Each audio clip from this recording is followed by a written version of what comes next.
While recording today's episode, our guest said your vibe attracts your tribe. And that is exactly what we want to talk about today, is the vibe that you're putting out online through social media, through your website, through your blog, and through all different points of media. How do you build that reputation, and how important is that reputation to the brand that you are building?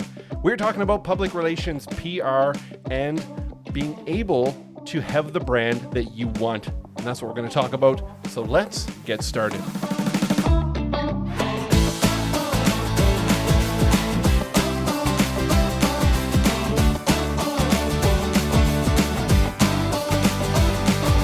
Hey, welcome to this episode. It's episode number 33 of the Content Amplification Podcast. We're back again, season 3, and today we have Tracy Lamourie, who is a PR wonder. From her bio, I'm not going to read it all, but she'll tell you a lot more about what it is that she's been up to and give you some great take-home nuggets. And as always, Jody is with us. Hello, everyone. So, Tracy, thank you so much for agreeing to be on the show today. Thank you so much for having me. Excited to be here.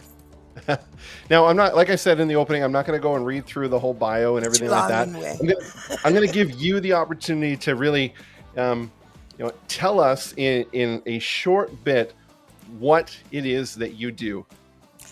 Yeah, so essentially I'm an international award-winning publicist, and what that means is I work with everybody from creatives to celebrities to small and medium-sized businesses.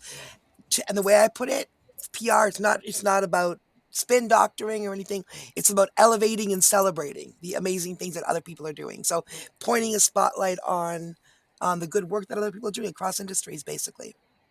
Helping to make them celebrities. Elevate and celebrate. I love that. I love it. It just came to me in a podcast when I was literally talking about how it's not about, spin doctoring or putting lipstick on a pig or anything. And that it really is just elevating and celebrating. And ever since then, I've been using it as it's perfect, right? That's what I do. For sure. So what got you into this line of work? Oh, that's the question. So I can try to answer that in a short. The encapsulated version is I was a 20-something activist along with my husband, Dave Parkinson. We were in sales and marketing, for paid jobs, entry level. And in our, other than that, we were activists with hearts of, justice. And we ended up hearing about a case of, this was when we were 28 years old in 1998. We heard about a case of a man named Jimmy Dennis, who was falsely accused, wrongly convicted on death row in Pennsylvania. At that point, he'd been there for 7 years, and he was ultimately there for 25 years before he was ultimately released in 2017. But between those 2 dates, from 1998 to 2017, we basically started, founded, and ran a campaign that we called Justice for Jimmy International Media Campaign, which is what taught my husband how to make a web page and taught me how to write a press release. Literally, I learned how to write a press release on the Alta Vista, which you're too young to remember, but it was pre-Google. I do remember Alta Vista. There you go, the Alta Vista. And so that's how I learned to write a press release. And ultimately, it took us on a journey of many years, which led to myself and my husband being on everything from literally with no media experience, CNN, Core TV, MSNBC, A&E, talking about justice, talking about Jimmy Dennis and the death penalty and all that kind of stuff. Ultimately, he was released in 2017. A few years before that happened, I literally had a light bulb moment. And it wasn't just his case. I ended up using those skills for advocacy when I, volunteered for a political campaign here in Canada. I'll write the press release. The what now? So I was always the one to do that and get successful media attention on whatever I was involved with. So it suddenly hit me, when I was 41, that, hey, I don't have to make 20 calls an hour for something I don't care about anymore. Hi, this is Tracy calling from something I really don't care about. That was my day, 25, just to make the money. Like most people, your day job, you don't really, you're just waiting for it to be over, and then you can go do the stuff you care about. And the stuff I cared about was all that activist stuff. But anyway, it hit me when I was 41 that I could develop a business, or at least be a freelancer was my first thought, doing for just getting media attention for people. Because I realized what I've learned to do very easily. To me, it's easy. I understand how media works, how to reach out to them, what to say, all that is a mystery to most people. And certainly for entrepreneurs and executives, the more I've been doing podcasts, I've done nearly 200 over the last 8 months, is learning that the difference between advertorial versus editorial is something that most entrepreneurs don't understand, and that's what keeps you out of the newsroom. So you have to understand how to approach newsrooms, and then some tools to do that, and also what not to approach them with, or you might burn bridges before you build them. So basically now I not just do the PR, but I also am globally teaching people about why they should build their brand, and teaching people in things like marketing, some tips from the publicist tool belt, basically, that they can use to either develop their own reputation for thought leadership or further serve their clients. Wow, that sounds like quite a journey. Kind of crazy. Hard to answer Now, that one in a short, that's right. Now, I want to kind of focus in on the idea of, you mentioned building the brand and reputation. And, I mean, social media has been around for several years, and, a lot of businesses are trying to build their brand. But then there's the people behind the business who may be out there doing things that aren't as ideal as the brand would want. What do you think is very important for our listeners to know, who are business owners, about building your brand and how you portray your own image out there? So especially in a year like this, that's been increasingly, problematic for some people who don't understand that they can literally, you know, do great harm to the brands they've built, whether their personal brand or their business brand, based on sometimes they don't even know they're doing it. Sharing the wrong meme, not without and I don't mean, like, I'm not talking about unfairly being canceled. I mean, you need to know what you're doing. It's on you to understand, because sometimes you'll be like, oh, quick, I'll share a quick thing, or this seems right to me, or whatever. You may not realize that you're commenting on something you really don't know about, or there may be layers and layers to something that you just saw a quick meme about and thought was funny, or but the way people perceive it might be very different than the way you've meant it. Because I've certainly, like, found myself thinking less of people that I previously thought a lot, more of, just based on some of the stuff that they shared on social media. And I thought to myself, maybe they don't even really understand where that comes from or what the mean is behind that, or maybe but you need to, because you can really fall into, you can spend years developing something, and then you can literally destroy it for what? For what? Because you wanted to be a smart ass, you wanted to, you know what I mean? So know what you're doing, understand. It's not, we don't all know everything. And if you don't, it might be better not to comment. If you really don't understand, or, if your service, you might be getting yourself into a whole shitload of trouble that you might deserve, and you don't want to go there, And that could be the same for other things, not even necessarily about racism or politics or something obvious. It just consider what you're putting out there, because you're representing something more than yourself. And even just when you're representing yourself. I have a question for you. I'm wondering what the most common mistake you see in people's PR efforts, or even just your clients. That's a really good question. You mean how they, in attempting to deal with the media and then doing something wrong? I have to coach them a lot on, one of the things is editorial versus advertorial. It's really hard for entrepreneurs to get their head around. So one good example of that is, I don't know if you guys are familiar with Haro. People should write it down if they're not. Help a reporter out. It's a great actionable tool. After this podcast, go and check it out. It's where it's like the opposite of a press release. It's where reporters, under deadline, from everything from the New Yorker, New York Times, NBC, Reader's Digest, Beyond, Fortune, under deadline, they're looking for experts to fit their stories. And so you get a query. Like, for example, I had one that was a client in the home building space, kind of an innovative disruptor. And so the media, it was Reader's Digest looking for a quote, just a simple thing like looking for experts, contractors or designers or whatever, who can talk about the difficulties that people have in designing bathrooms and kitchens, for example. That was the question. And so I sent it to them. They're looking for, an expert to talk about the difficulty in designing bathrooms and kitchens, so they can just enter it into their thing. Well, instead, he was like, he basically said, well, it's really hard to, design bathrooms and kitchens. People get into a lot of trouble with it. So what you should do is contact my company. Here's my company. Well, that's obviously not what Reader's Digest is looking for, right? So, um, I was trying to explain what they're looking for is, no, the way you would get your company into that is, your answer should be, people have a lot of trouble with renovations these days. These are 5 issues that they have with bathroom renovations. Here's a couple of, ways to avoid those issues, says Bob from Bob's Home Repair. That's it. And your mention of your company is Bob's Home Repair because that's your calling card. That's why you're the expert. That will get in there. That's all that's going to get in there. But that's all you need. Now you've been quoted as an expert in Reader's Digest or Rolling Stone or whatever. So very often they really have trouble, even after we talk about it for an hour, like understanding that that's not a news story. Or like another situation where we had the client, they were doing a great charitable thing for thousands of schools all over the UK and giving these schools something they actually needed because of COVID. Even I got caught up in that for a minute, thinking, oh, that's a good story. And I wrote it out like a straight story and I sent it out, not one pickup. I'm like, what the heck? That's a national story. Why not one pickup? So then I had to go back to my message and read it again like I'm the news editor. Okay, I'm reading this with fresh eyes, not like my client, not like I wrote it. And then I realized I'm laughing at myself right after I read it because I talk about this all the time, editorial versus advertorial. And then when I read it, I went, look at that. What is this at heart? This is a story. This is a company telling me, the editor, about the awesome things they've done. What's that again? That's an ad, Mhm. regardless of whether it was a news, like, a good thing or current to the news or, so it doesn't mean they can't get in. It means you take the strategy. So I thought, okay, hold on. Sorry about that. Fail. Let me do a rework. And the way I reworked that to make it work, to get it in, was that I said, okay, so now what's the problem that you were trying to solve? It was regarding COVID and kids and schools. And, so here's the problem. What we need to do, instead of having you as a company coming in and talk about how you're solving this problem, isn't that awesome?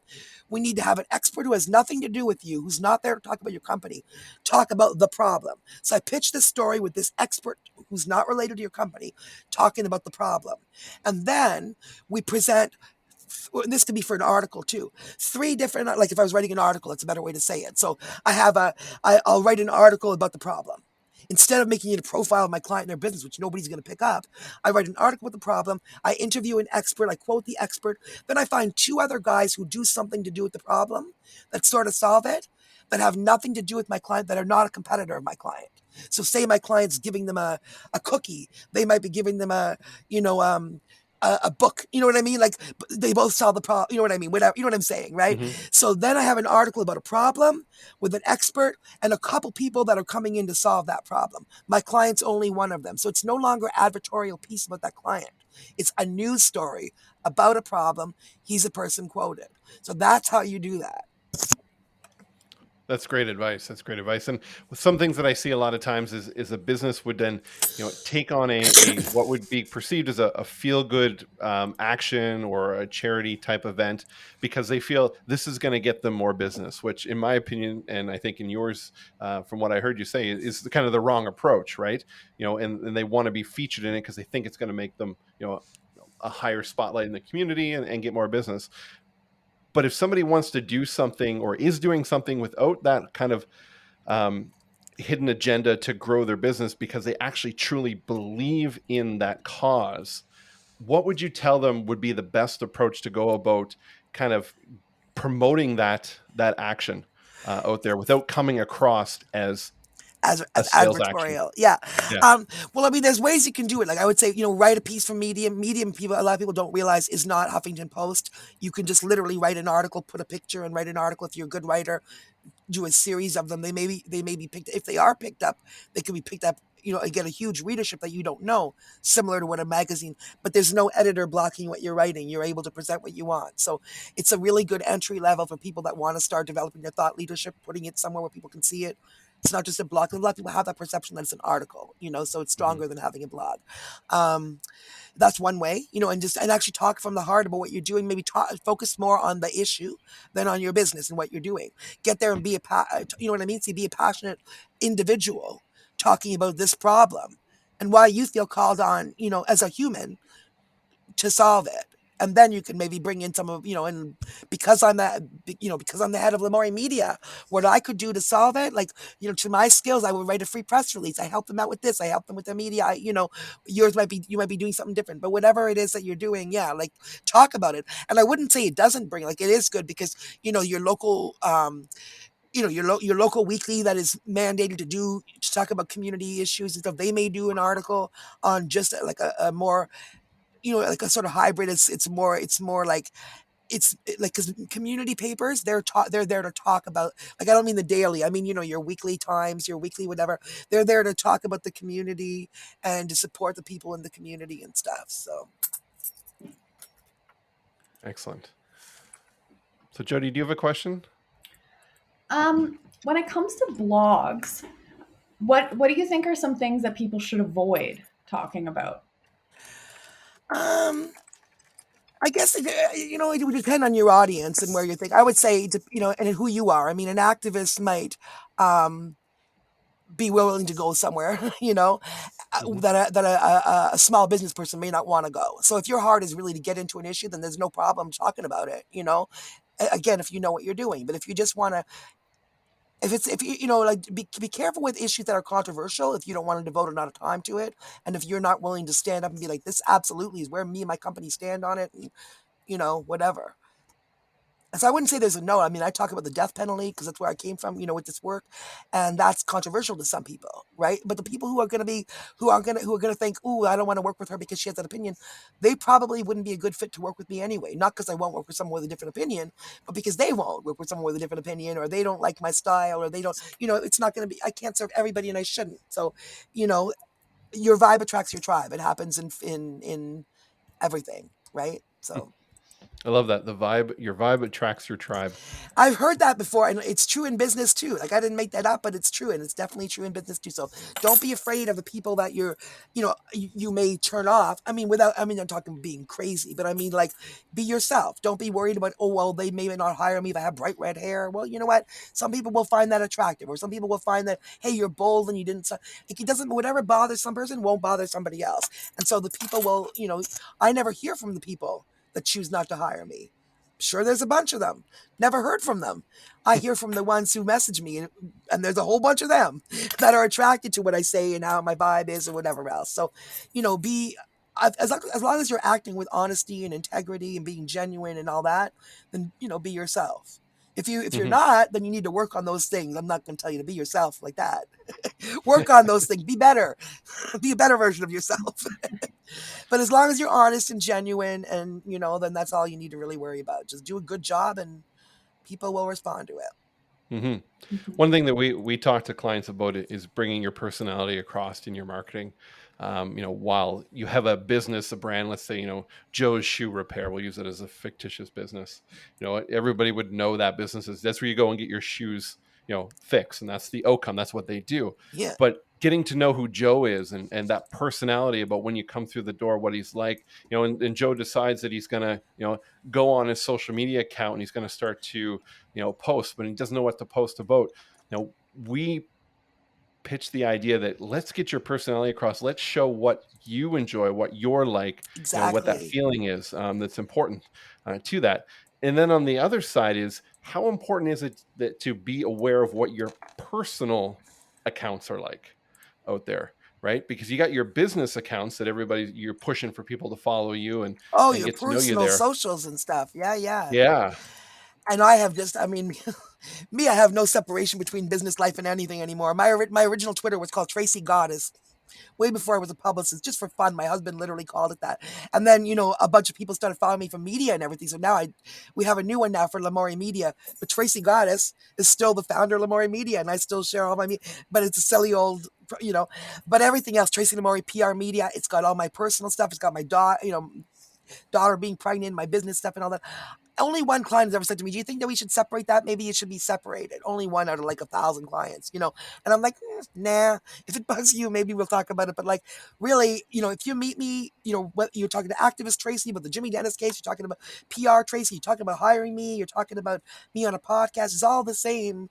Tracy. And I had a potential client was worried about, like, he's got a book coming out where he talks about his spiritual side and his brand, his past and, whatever else. And then meanwhile, he's building a brand similar to like you guys, but help people tell their stories and build so he's got an entrepreneur story. And then he thinks they're two different stories. He wants to promote both, but he's like, how can I do that? Won't people will be confused? And I'm like, I don't know what the other publicists are telling you, but hell, I know. You're a person. Be genuine. What you're thinking when you're thinking that way is you're thinking about, how should I look if I'm doing this? How should I act? What will people expect from the author of this? What will people expect from the entrepreneur of this? what you're doing there is you're not going to be comfortable with what you're doing, and also you're not being genuine. So I just say to him, listen, stop not being genuine. He's like, what do you mean? I'm like, think about it. You are a person. You are all of those things. Yes, obviously, we're not going to mix the messages. When you're talking to one audience, you're talking about that, but it's not like, you don't hide that. That's just that's all part of who you are. When you get up on a stage, that's who you are. That's who you are. That's who you are. So it's like if I would just get up on a stage, oh, Tracy's here to talk about PR and media, but if you ask me where I came from, I'm just going to be like, oh, well, we're not talking about death penalty or anything like that here today. We're talking about branding. That would be not genuine. You see what I mean? So Absolutely. Mhm. For sure. Yeah, I have a question that kind of changing the direction, but when it comes to our business and our clients, we are very technology heavy since this whole COVID outbreak, but even well before that. So I'm just wondering, do you have any technology tools that you often recommend to clients, whether that be software or even any apps or anything like that? So, not really to clients. There's a few really good PR tools that I'm only starting to implement now. There are some great, like, $10,000 a year PR tools, that kind of automate and make everything that we do that much easier. But actually, I haven't really used them so far. Because when you start a project, it's hard to change. Because I have my list of not clients, sorry, all my media list and all my content that I've developed over 10 years, and I know where I go and what I do, and to stop and implement and put those all into a software, like, I haven't done yet, but I should, because they have all kinds of. So far, I haven't, like, I I'm still a solo. I'm almost. I mean, I'm incorporated now, but I still behave like a solopreneur. I'm still like everything is in my head and everything. So now we're in the year where we're trying to like actively do it so everything can be duplicated, not just in here, but that other people can open up that computer and see that. So that's the you know process that we're doing in our back end. But in terms of for clients, not so much. For mostly for clients, it's just you know unless it's something like if they're trying to start a podcast or something, then I'm Hmm. research. But generally, it's more just I'm just getting information from them and connecting them, and But on my side, I need to start utilizing, internally those technical and those softwares and those. There's new thing all the time that we just have been going on our own and just. Because we're successful on our own, so we haven't looked at them. But now, like, when you turn around and look, holy, there's all kinds of new things over the last 5 years, probably, or in the last 2 years, even, that I probably haven't even looked at that would make my job easier. Not make my job better or my results better for clients, because if that was the case, I would already be on it. But, probably make my back end easier and more easier to flow. Absolutely. Now we only got a couple minutes left, and I want to talk about your upcoming book, Get Repped. Tell us about that. How did that project come about, and why did you decide to write that Yeah, book? well, I always wanted to be a writer, but I thought it'd be fiction or something first. But I was working as a publicist for, one of the people that actually had me when I was a freelancer was Lou Bayer from Civility Experts, and she became her book, The 30% Solution, which is basically about how civility in the workplace helps your bottom line. 30% retention of employees, retention of customers, all that kind of thing. And we made it a business bestseller. She hired me as a publicist and on Amazon, and together we made it a business bestseller. She credited me with that. And she said, then she started a publishing company, and she's got about 15, 20, probably 40 books now, all in, not just by her, but by other people, in soft skills. So anything off it, but soft skills related. And she said to me, well, you know what? PR would fit. You need to write the book on PR.